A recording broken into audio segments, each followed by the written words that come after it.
Let's go ahead and get into the rewind. Weekly Rewind. All right, I got to get to the injury news. You guys give me your reactions to some of these injuries. Obviously, Arian Foster down with the Achilles. My reaction to that is, if you're confessing Gus Bradley, how dare you put Toby Gerhart in for 4 plays in a row? O'Brien, you're down by a cajillion points, and you got one of the most injury-prone guys. What in the world was he even doing in that game? Well, that's all I'm saying. Here's my argument to that. They're always down by a billion. I almost made points. the same joke just now. Yeah. So they're always in garbage time. So you have to play Foster. He was playing well too. So okay, so fantasy implications of the injury. You drop him.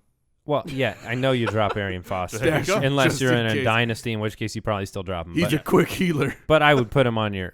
You can keep him on a dynasty. All right, who are we picking up? Well, that's the question. I think it's got to be Alfred Blue, just for the between the tackle stuff. Chris Polk can't do it between the tackles. I've seen that What too about often. Grimy?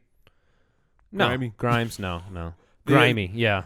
It's going to be an ensemble of mediocrity. The problem is that Houston. when you look at the snaps and touches and things of the first couple weeks without Arian Foster, it's just a mess of one guy had it here, one guy had it there. Alfred Blue had one good game. They all stunk. Arian Foster actually on the ground was not performing very well. I No, he believe wasn't. This was his first week where he was over 3 yards a You're carry. correct. That's correct. So And we're still putting up 30 There's- points. there's Oh. honestly nobody that I'm going to pick up from the Texans' backfield. I would spend my fab on Alfred Blue because in the right matchup, he's had good games. Yeah, I agree. To get a because starting they running back. high He's a high spot carries. flex play or a spot running back play on a good matchup. So. Sure, but this is not Sharkandrick West Nope. situation. at Well, all. no, it's not. I mean, it's going to be game flow dependent. Chris No. Polk will be in there when they're down. I'm referring to like waiver priority and No. fab budget. I'm not blowing my fab budget. Some people will. Yeah, but I'm advising. Sure. I would not do that. Phillip Dorsett fractured ankle 4 to 6 weeks. This only further solidifies the Moncrief involvement. What about the Andre Johnson target numbers? Are they going to change? They might go up. I don't know. I still don't have. I don't feel he will be a weekly reliable. Yeah, it didn't fantasy seem guy. like Dorsett was really cutting in much anyway, so I don't expect anything to change. What's the latest on Vincent Jackson's injury? Because I had heard knee injury. He missed some snaps. No, he left the game. Right. Yeah, And he left in the third, right? I haven't heard Correct. an update of how he's doing. If they've had to MRI it, or what anything that's going on, we'll have to wait till tomorrow or Yeah, it's even a little maybe early. Wednesday. Yeah, I was going to say we'll have to watch and see, but this is great He news was for- questionable to return. That was the team designation at the end of the game. So Was Peters last night. well, and the report came out with Peters that he's fine. I'm saying, but Yeah. you watched him go down. No, I know. And you're I like, know. oh, he's questionable. No, he's not. Yeah, he's not yeah. coming back. Fair point. Vincent Jackson knee injury. Antonio Gates was out. Yeah, Although I've heard it's a very low grade strain. it was an MCL. Yeah, low grade strain that he could have. It was a will he go, won't he go? They sat him out. The Chargers, they really got people yesterday with in the morning. Everybody, I'm including all the big wig reporters, like the big network guys, were saying Melvin Gordon is out. Yeah, he is out. So, and we said, yeah, he's going to be out. Get him out of your lineup. And Antonio Gates was, he's at game time. We get to game time. Antonio Gates is out. Melvin Gordon was in. Yeah, but I actually like that they did this. It avoids the Chris Ivory thing that happened earlier in the year where he was active, but then he doesn't play at all. Melvin Gordon actually wasn't playing in the game. They put him active and said he wasn't going to play, and he pretty much wasn't. It was almost like when the game got completely out of hand, Right. that then they're like, well, let's go see what Melvin Gordon can do. Or it was almost like it was so weird, like garbage time coming in, but it showed that how much of it was the ankle. It was exactly what I was going to say. It's not the ankle if you put a guy in late in garbage time. Right. It's you're being cast down for your fumbles. Yeah, that's a scarier situation there. Hopefully you guys, we say at the beginning of the show our Twitter handles, but it is, if you want our advice up to the minute, Twitter's pretty important because we'll post things there, before the game. We told people get Gates out. Yeah, we recommended Jordan Reed and Ladarius Green. And if you took them out and went with one of those two options, you were pretty happy Yeah. this week. What's the latest on Matthew Stafford's left hand? He's X-rays on it, so it's his non-throwing hand. For all accounts are he's going to be okay, and he'll be good to go next week. Josh McCown's shoulder injury looked like he was hurting in post-game interviews. Man, yeah, it was a rough game for Josh McCown. He was getting beat up not only by the players on the field, he was getting beat up by the environment of the stadium. I don't know if you guys saw Josh McCown run into the wall, but it was one of those things where, because he's on the turf, so that he's trying to slow down as he runs off and out of bounds, hits the patch that is no turf and just completely slides right into the wall. And he looked like he got hurt on that unfortunate incident, but it could be Manziel. Told you guys that Rams defense was going to be a home run this week. Yes, they were. Just a home run. Nick Mangold, center.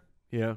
We mostly on the mentioned list? him because he's on the show. Yeah, Good friend all right. of the show. And then Joseph Randle came out early and gave way to a very good Darren McFadden game.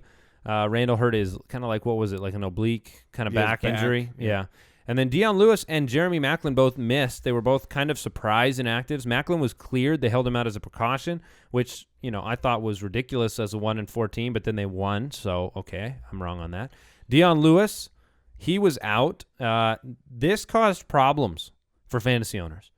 And I don't mean Lewis fantasy owners. This caused problems for LeGarrette Blount fantasy owners because you're on the cusp. Do I start Blount? Do I not start Blount over other flex options? When you hear Dion Lewis is going to be out, I would absolutely, if I was a Blount owner, I would have been tempted to throw him right into the lineup, regardless of the matchup, because of the bulk of carries, goal line opportunities. You're on the field. He had a passing touchdown the week before. So and Blount was like 3 for -3. Yeah, it was terrible. It's almost a blessing that it was against the Jets, because as an owner, if you've got someone else on your bench, it helps you make that decision. Like, I know he's going to be in, but it's against the Jets. Let me put someone else in. If you've got Martavis Bryant on your bench or something like that.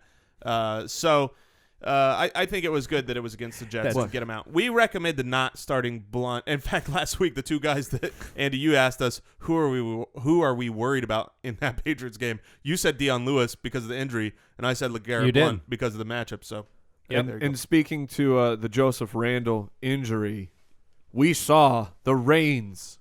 The reins came off, and he was unleashed. We saw Kristen Michaels' workload increase 700%. Wow. So Mike, do you still hanging on? So here's the deal. Please don't. No. He's just a complete lottery stash at the moment, and I will say I have no idea what's going on with Joseph Randle's injury. No, just listen. Arian Foster or Christian Michael rest of the season. If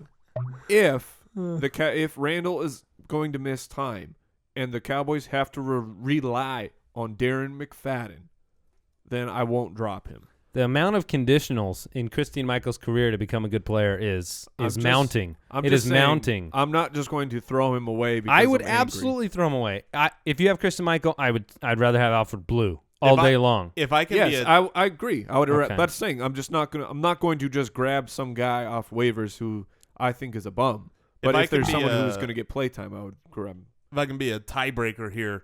Drop Kristen Michael. He's taking up a bench spot that he shouldn't be taking up. And the nice thing is that when you trade him to Mike, when you drop Kristen Michael, the cool thing is other people that you have to play against might be tempted to pick him up and waste a spot on their bench.